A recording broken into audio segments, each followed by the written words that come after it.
Welcome back, everyone. Well,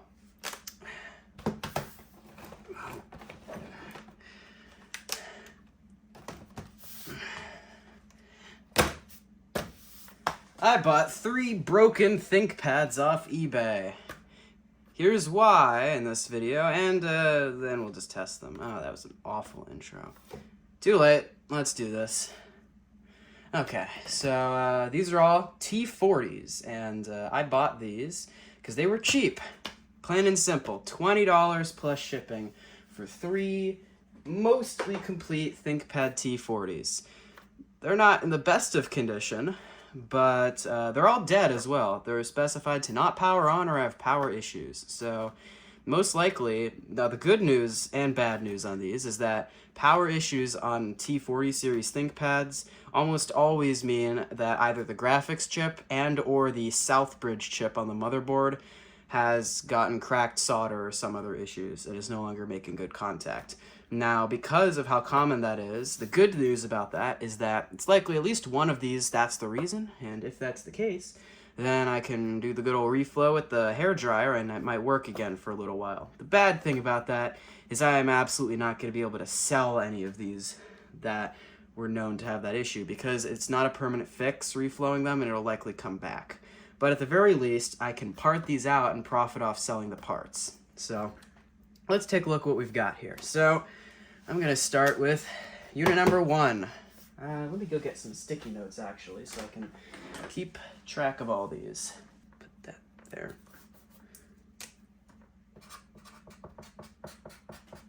Unit number 1. Let's see what we got here. Okay. So these are all missing batteries and hard drive caddies. This one is the one with this keyboard key missing. The track point isn't really worn, so I guess this person who used this was a trackpad user. Or sorry, Ultra Nav, IBM certified name. Oh my god, these T40 series keyboards just feel incredible. This is quite yellowed though. That's weird to think about these yellowing, but you can see how the blue enter key almost looks gray. So, yeah. All right, so unit number 1, that's gonna be the H key that is missing. Unit number 2. Okay, this one is missing the G key. Oh, man. Something extremely sticky has gotten onto this Intel Centrino sticker.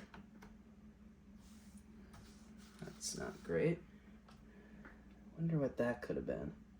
Well, other than that, it feels fine. The coating isn't going sticky. Okay, this one has a missing G key, otherwise looks all right. And unit number 3.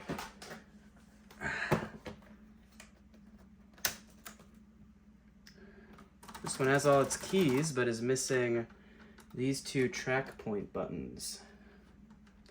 And has very obvious broken casing here as well. Ooh. Okay. So that's not good. Is it missing screws? It probably is. Ow! It bit me! And it is missing screws. Okay, so that one's pretty rough. Well, now let's test these. So they all use this standard IBM charger thingy. So one of these chargers here is my IBM charger. So let me find that one, plug it in, and we'll see if any of these start or what they do. What I'm hoping for, because they are specified as being dead, I'm hoping that they give power on, no post, because that most likely means that we've got that reflow issue. Alright, this is it. Plug it in. We're not going to get any battery lights because these don't have batteries. So, okay. Great start. I better make sure I have the right charger hooked up first off. Let's verify here. Here, my T30 can help. Yep, that's the right one. the light comes on. Okay, so great start. Unit 3, no power. Okay. Let's hope for some better luck with Unit 2.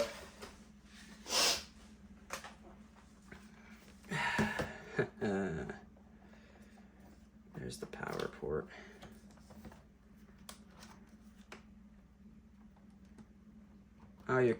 Oh, there it goes. Okay, RAM error. This is giving a RAM error. At least I'm guessing what that beep is. Okay, where's the RAM slots on these? Is there a cover on the bottom? There is. So let's just real quick here check and see if we've got any RAM in here. If we don't, we can add some and then maybe it'll work. Oh, come on. Aha! Okay, what type of RAM do these use? Do they use the same RAM as the T30 or is that DDR2? I think these are good modules, maybe. Let's see if this fits. It does. Okay, so these use DDR1. You know what? Let's check. Well, if this doesn't, I'm not sure if this RAM's good, so we'll see here. I'll leave the cover off. Okay. Attempt 2.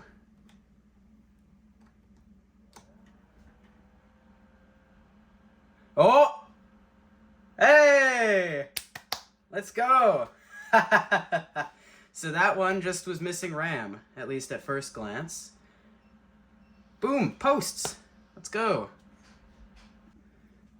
Alright, that is great news. We've already got one that works, and because this was seemingly just a RAM issue, assuming I do some further testing, I could put together a complete system and potentially sell it as working, which would be amazing.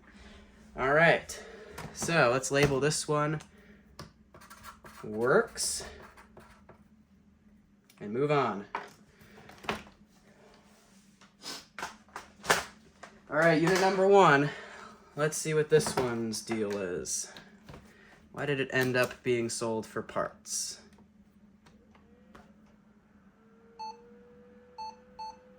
Are you serious? Is this going to be another one that's just missing RAM?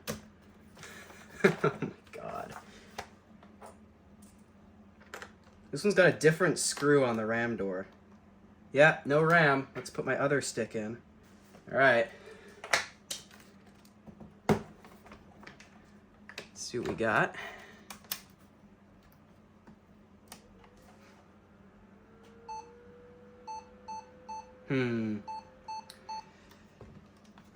Let's try the known good RAM from the other T40 that started.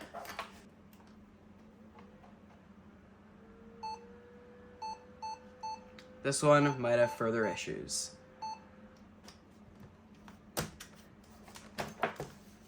Like possibly a bad RAM slot maybe? I don't know. So let's just label this one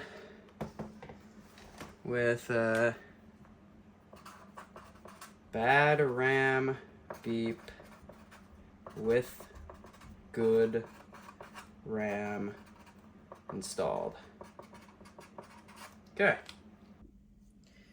All right, so I've gotten this thing assembled into a nice T40, at least the nicest I can make out of the parts. It's got, the keyboard is all good, swapped off a bunch of keycaps, and it boots and it works.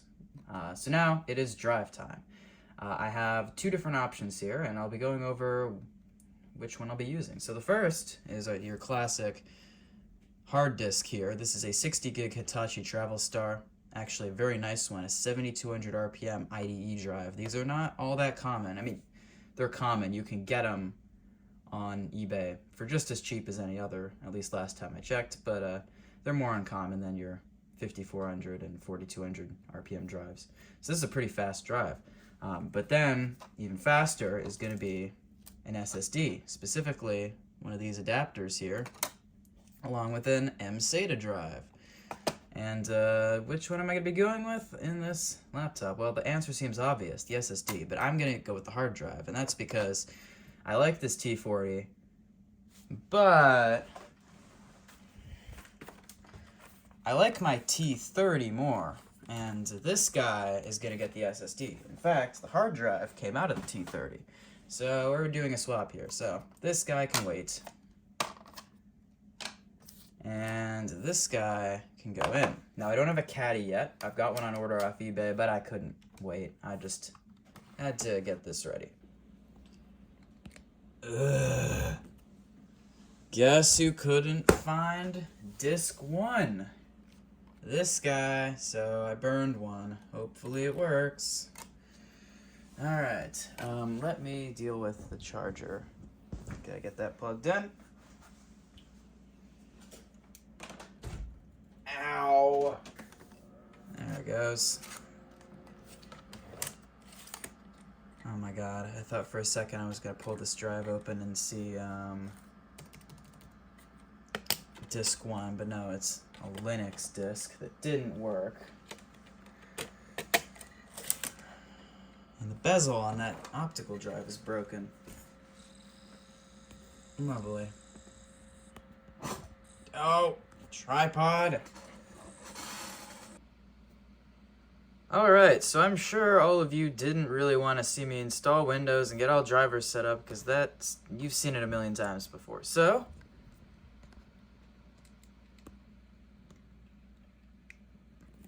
we're done. So, this guy's all set up and it's working great. I mean, no issues thus far at least. Currently configured here. It has the 1024x768 display, which is the main weak point on this. But yeah, 1.5 gigahertz Pentium M. It has half a gig of RAM in it. ATI 7500, and it's working fine. There are no issues with this, besides the power jack's a little bit loose, so you have to fiddle with it a bit. At least I think so. I'm not sure. It might... I don't know. So, yeah, I got some stuff set up on here, and it's all working well. Quite quick. It actually nearly matches, and sometimes barely outseeds isn't a word. Outperforms my T30 with the SSD in it, which is pretty interesting. I ran some disk benchmarks, and the SSD in the T30 is a bit slower in like sequential reads and writes than the hard drive in here, but the random writes and reads and whatever are a lot faster on that. So I'm sure with different use cases a different one would be faster, but the SSD is more reliable. So yeah, that's just IDE being limited, I think, or something, or with the cheap drive I used. I don't know. So yeah, this thing works great. I've assembled a decent unit. My caddy arrived. It's been a little while now. It's all complete besides the battery. And so that is a nice score here. But I also have Windows 98 on this, so we can go check that out. I did dual boot it. You may ask why you'd want 98 in a computer from 2003. Well, it won't be great for DOS games, but some later Windows games will run pretty well under a system like this, I think, because it still has official driver support for all the important stuff like video and audio, so that's pretty nice. And that, of course, will be absolutely flying fast on a system like this. So yeah, not bad, not bad. The top is in horrible shape, but the rest of it's actually pretty good. Escape. And there we go. This system feels a lot more at home with Windows 98 due to the lower res screen. XP looks fine on 10x7, but I just personally just don't like using XP on 10x7. I've been spoiled by my T30, okay? But hey, my T30 refuses to output any audio to the internal speakers. I tried replacing them. No dice. Headphone jack works on it, so this one's gotta be there. But yeah, not bad at all. So, thank you all for watching. I'll see everyone next time. And have a good day.